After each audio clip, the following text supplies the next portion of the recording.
आजच्या या आपल्या सेक्शनमध्ये एक्सेल प्रॅक्टिकल आपण बघणार आहोत. एक्सेलमध्ये एक नवीन आपण टॉपिक शिकणार आहोत. त्यासाठी आपण पहिल्यांदा एक्सेल चालू करू आहोत.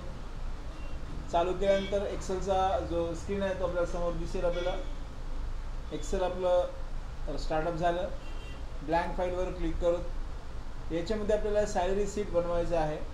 तर पहिल्यांदा आपल्याला काही टेक्स्ट लिहायचं आहे. इथं SALARY सॅलरी शीट असं लिहू. खाली आणून या ठिकाणी सिरियल नंबर लिहू. इथं अर्निंग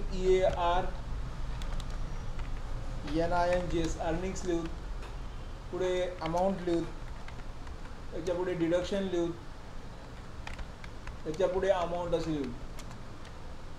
काही रोज वाढवण्यासाठी आपल्याला इन्सर्टवर जाऊन थोडेसे रोज पण वाढवून घेऊ. तसे थोडे रोज वाढवत आपण, म्हणजे जेणेकरून आपल्याला काही टेक्स्ट लिहिता येईल. आपल्याला सॅलरी शीटमध्ये काय असते, त्या कंपनीचं शाळेचं नाव असते. Suppose Newton high school, junior college, Umri असं लिहू. टेक्स्ट लिहिलं आपण. इथं एम्प्लॉई नेम लिहू. तसं इथं डेजिग्नेशन लिहू. DESIG डेजिग्नेशन लिहू. आणि इथं डेट एंटर करू. डेट किंवा मंथ आपण लिहू. कोणत्या महिन्यात सॅलरी आहे असं आपण लिहू. इथे एक परत आपण रो वाढवू. तसं एवढ्या गोष्टी मी इथं एंटर केल्या. आता मला काय करायचं आहे, या सिरियल नंबरला पुढे सरकून थोडंसं असं करून घेऊ. तसं अर्निंगला थोडंसं कॉलमला मोठा करूत आपण. असं थोडा आणखी मोठा करूत कॉलम. डिडक्शनला पण थोडा मोठा कॉलम करून घेऊ आपण. असं आणि केल्यानंतर या पूर्ण टेस्टला सिलेक्ट करूत आपण. असं आणि याच्यात आपल्याला काही लिहायचं आहे. नंबर 1 मध्ये टाकून देऊ. BASIC बेसिक सॅलरी असं लिहू. इथं HRA लिहू. इथं समजा 48% HRA आहे. इथं CCA नावाचा टॅक्स आहे, तो 12% आहे समजा. DA आहे समजा 8% आहे समजा. TA आहे समजा एक 7% आहे समजा. आणि आणखी TA DA आणि असे आपण काही अर्निंगचे दिले. असे कॉलम्स दिले आपण. त्यानंतर या ठिकाणी डिडक्शन्समध्ये आपण लिहू. LIC असते. तिथं GPF असते. PF असते. PT टॅक्स असतो. असे टॅक्सेस असतात. आणि इथं TDS असते. TDS टॅक्स असतो. Tax DUCA deductions at source असं टॅक्स असते. सर्व्हिस टॅक्स पण असतो. असा टॅक्स असतो. सर्व्हिस टॅक्स समजा 5% आहे समजा. आणि TDS आपल्याला कटते समजा काही 2% असं TDS कटते. असे कटणारे टॅक्सेस या ठिकाणी आपल्याला लिहायचं आहे. EARNINGS अर्निंग टोटल्स लिहायचं आहे. टोटल असं लिहायचं आहे. इथं डिडक्शन टोटल लिहायचं आहे. असं काढायचं आहे. आता मला सॅलरी आहे समजा मूळ पगार. बेसिक सॅलरीचा अर्थ होतो मूळ पगार. तर मूळ पगार समजा एक 12,000 रुपये मूळ पगार आहे समजा. तर त्याला HRA 48% आहे. HRA किती आहे? 48% आहे. तर ते कसं कॅल्क्युलेट करणार आपण? इक्वल टू करायचं. बेसिक सॅलरीवर क्लिक करायचं. बेसिक सॅलरीवर पहिले क्लिक करायचं. गुणिले लिहायचं आणि 48% लिहायचं आणि पर्सेंट द्यायचं. असं पर्सेंटचं सिम्बॉल द्यायचं. एंटर करायचं. तर आपल्याला घर भाडं 5,700 भेटणार आहे. या 12,000वर 5,700 घर भाडं भेटते. त्यानंतर CA 12% आहे. इक्वल टू करायचं. परत या मूळ पगारावर क्लिक करायचं. गुणिले लिहायचं 12 आणि पर्सेंट द्यायचं. सी सी आपल्याला इतकं भेटलं आहे 1400 रुपये होतात. आता टी ए म्हणजे टी ए आणि डी ए. टी ए म्हणजे ट्रॅव्हलिंग अलाउन्स, डी ए म्हणजे ड्रॉइंग अलाउन्सेस. आपण ड्रॉइंग जेवण करतो ना ते अलाउन्सेस, खाण्यापिण्याची आपल्याला भत्ते ज्याला आपण म्हणतो असं. तर इक्वल टू करायचं, ते परत बेसिकवर क्लिक करायचं, गुणिले 0 इथं 8% द्यायचं, 8%चं सिम्बॉल द्यायचं, एंटर करा, तर 960 रुपये भेटते. हे इक्वल टू करायचं, परत बेसिकवर क्लिक करायचं, गुणिले लिहायचं, 7% लिहायचं, 7 लिहायचं, पर्सेंट द्यायचं, 7% असं चिन्ह द्यायचं. आता सगळ्यांची टोटल मला इथं काढायची आहे. इक्वल टू सम लिहायचं, ब्रॅकेट द्यायचं आणि या पूर्ण याला सिलेक्ट करायचं आणि एंटर करायचं. तर आपल्याला 21,000 पगार पडतो. आता डिडक्शन काय, LIC अनेकाची वेगवेगळी असते. कोणाची 700 रुपये कटते, कोणाची GPF 500 रुपये कटते, कोणाचं PF 600 रुपये कटते. PT वेगळा असतं. PTचा अर्थ प्रोफेशनल टॅक्स. जर समजा तुमचा 10,000 पगार असेल तर गव्हर्नमेंट तुम्हाला काय करते, टॅक्स लावते.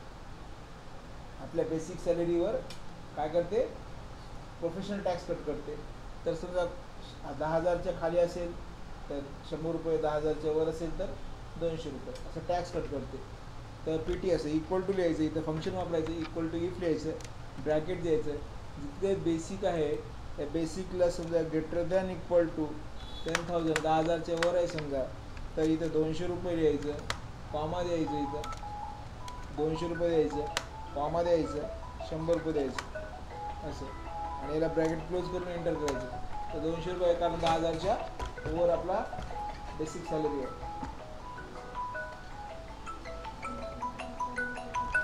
तर असं आपल्याला करता येईल.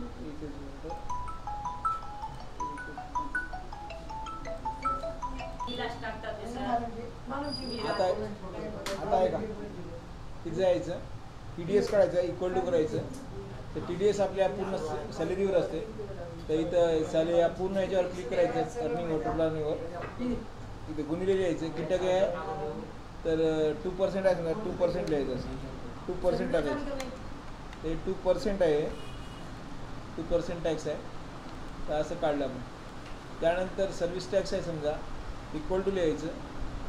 जितकंही आपलं टोटल आहे अर्निंग्स त्याच्यावर 5% गुणिले 5% द्यायचं असं, 5% लिहायचं, एंटर करायचं.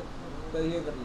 आता डिडक्शनची टोटल काढायचं, इक्वल टू लिहायचं, सम लिहायचं, ब्रॅकेट द्यायचं, याला पूर्ण या सॅलरीला सिलेक्ट करायचं.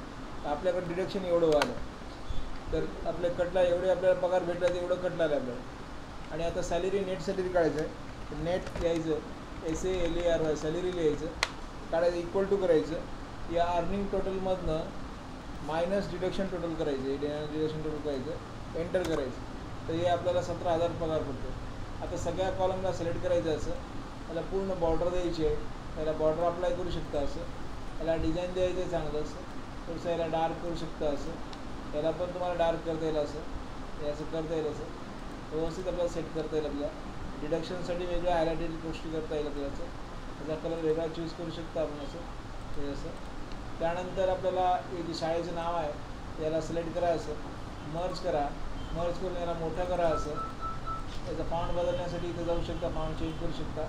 हा फॉन्ट चेंज केला आपण असं, फॉन्ट चेंज केला.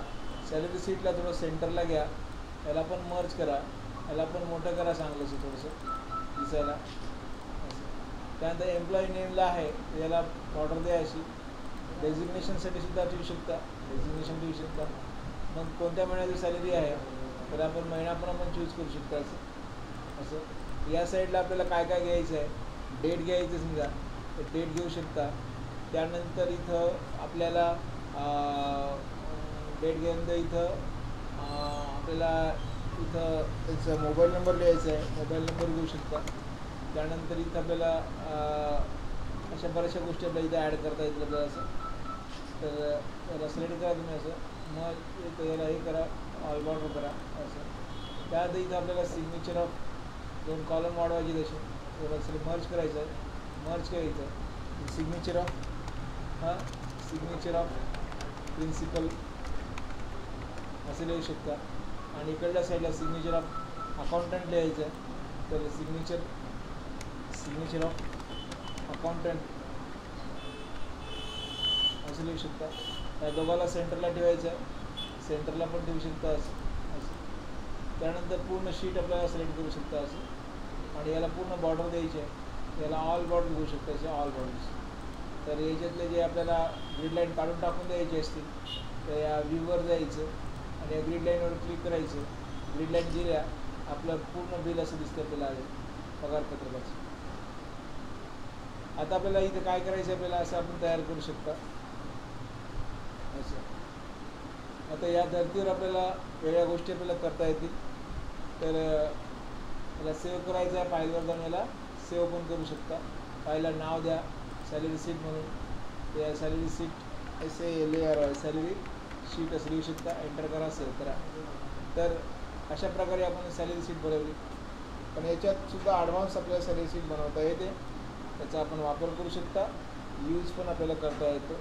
तर हा व्हिडिओ आवडला तर नक्कीच लाईक करा, शेअर करा.